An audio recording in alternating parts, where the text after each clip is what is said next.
3 Roman legions walk into a forest.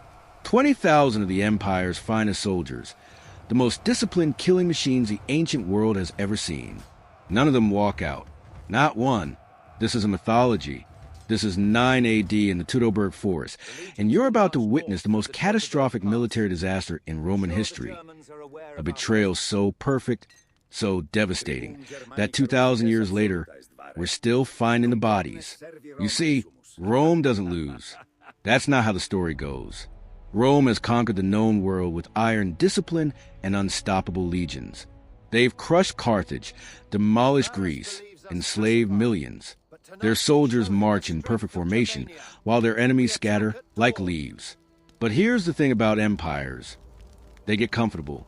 They start trusting the wrong people. And in Germania, in the rain-soaked forest beyond the Rhine, that trust is about to cost them everything. Picture this. September 9 AD. Publius Quinctilius Varus is the governor of Germania. This guy isn't some young hotshot. He's a Roman aristocrat, married into Augustus Caesar's family, a man who's administered Syria and put down rebellions. He's here to turn these wild Germanic tribes into proper Roman citizens. Roads, taxes, Roman law, the full civilization package. And it's working. Sort of. The tribes seem cooperative. They're attending his court, bringing disputes for him to judge like good little subjects. And standing right next to Varus, advising him on everything, is a young Germanic nobleman named Arminius. Now listen to this carefully, because this is where it gets beautiful and brutal. Arminius isn't just some tribal chief. This man was raised in Rome. He served in the Roman army. He holds Roman citizenship. He commands auxiliary troops for the empire. He speaks perfect Latin.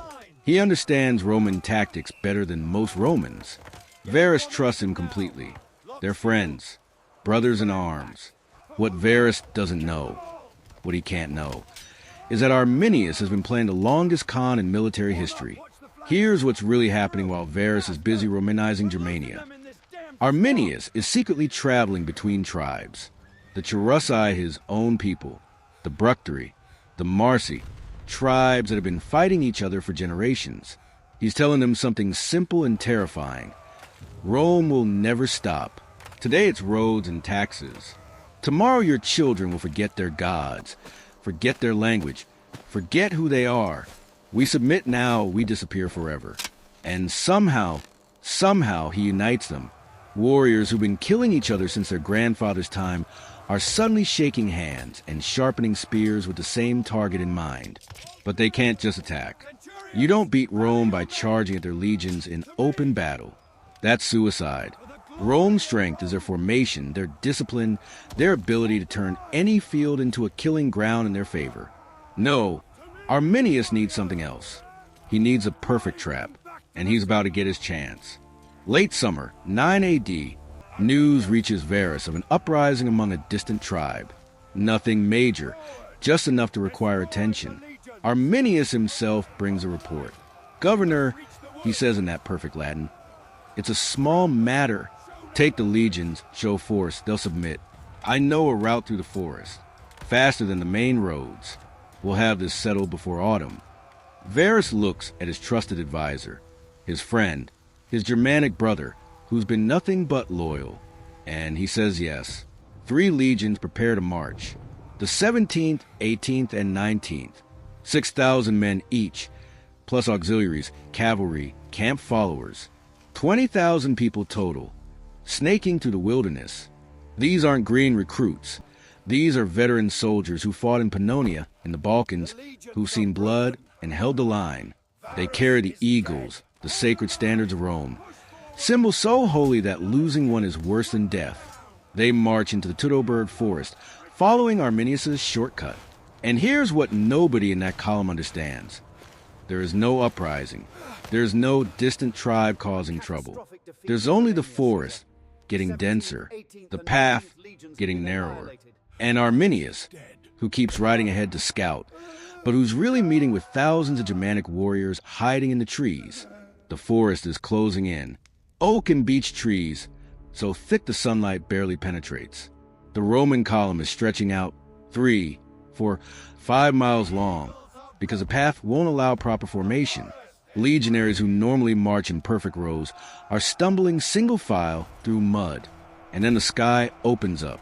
Rain, not a drizzle.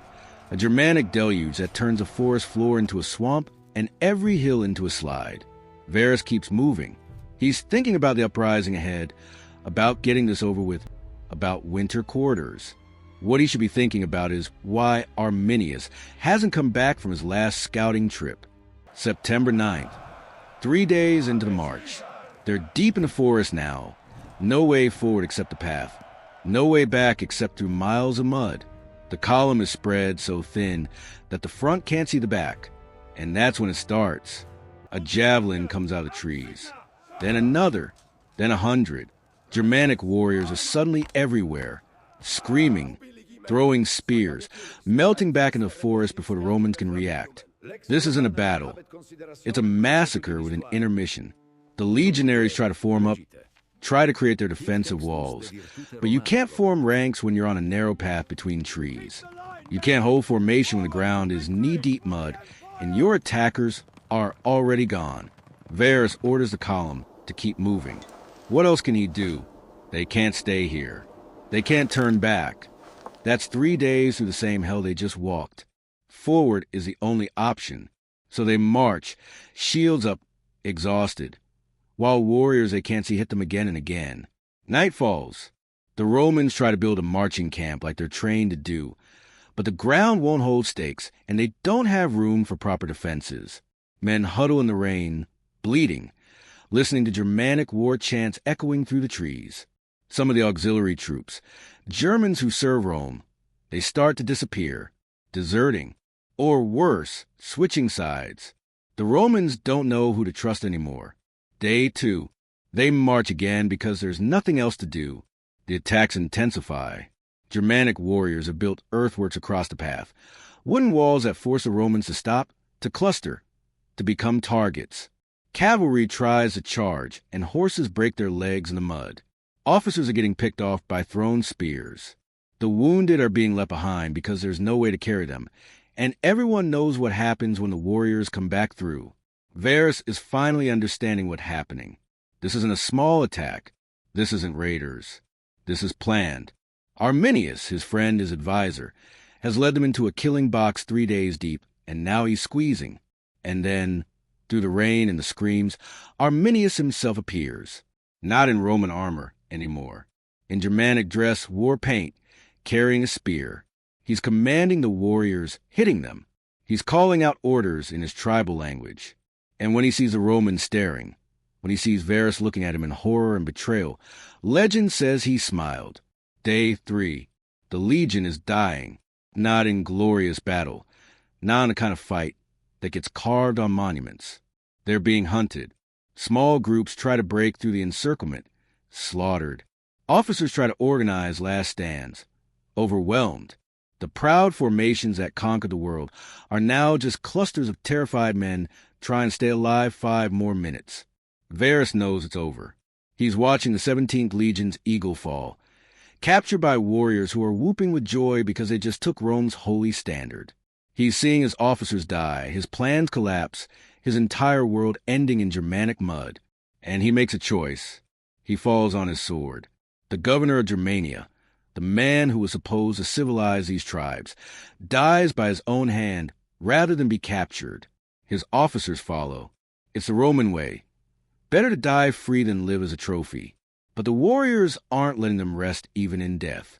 They find Varus's body. They behead it, and they send the head to other tribes as proof. Rome can be beaten. Rome can bleed. The last survivors, and there aren't many, try one final desperate breakout. Maybe 1,000 men out of 20,000. Some make it to the Rhine. Most don't. The forest swallows them.